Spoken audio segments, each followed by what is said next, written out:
এদিকে আর কৃতজ্ঞতা থাকা উচিত মেগাস্টার শাকিব খানের প্রতি। হ্যাঁ সাকিবিয়ানরা, মেগাস্টার শাকিব খানের প্রতি অবশ্যই এই দিকাপালের কৃতজ্ঞতা থাকা উচিত। তো ভিউয়ার্স, অবশ্যই আমি এই কথাটা কেন বললাম, তো আপনাদের মাথায় কিন্তু অবশ্যই এটা অবশ্যই একটা ঘুরপাক খাচ্ছে। তো ভিউয়ার্স, অবশ্যই ফুল ভিডিওটা দেখতে থাকেন, তাহলে আপনারা বুঝতে পারবেন কেন আমি এই কথাটা হঠাৎ কেন বললাম। এই দিকাপালকে অবশ্যই আপনারা সবাই চেনেন, তিনি কিন্তু অবশ্যই প্রথম ছোট পর্দার অভিনেত্রী ছিলেন। তিনি কিন্তু অবশ্যই জি বাংলায় কিন্তু অবশ্যই তিনি সিরিয়ালে কাজ করছেন। তারপর কিন্তু অবশ্যই মেগাস্টার শাকিব খানের একটি সিনেমা 2023 সালে প্রিয়তমা বের হয়। সিনেমাটিতে কিন্তু অবশ্যই ইদিকা পাল সুযোগ পায়। এই প্রিয়তমা সিনেমা দিয়ে কিন্তু অবশ্যই ইদিকা পাল শাকিব খানের সাথে জুটি বাঁধেন। সিনেমাটা কিন্তু অবশ্যই বেশ জনপ্রিয়তা পায়।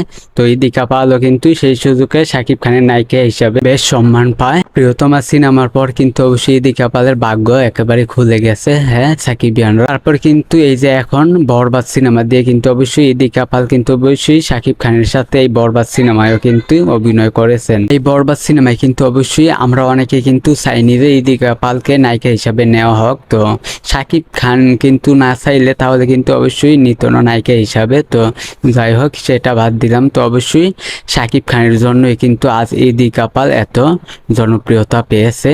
শাকিব খানের জন্য এটা অবশ্যই ইদিকা পালের কৃতজ্ঞতা থাকা উচিত শাকিব খানের প্রতি, মেগাস্টার শাকিব খানের প্রতি। ভিউয়ার্স, মেগাস্টার শাকিব খানের জন্যই কিন্তু ইদিকা পাল, আজকের এই ইদিকা পাল প্রিয়তমা বরবাদের মতো সিনেমায় তিনি অবশ্যই সুযোগ পেয়েছেন শাকিব খানের জন্যই। অবশ্যই ইদিকা পালের উচিত শাকিব খানের প্রতি কৃতজ্ঞতা থাকা।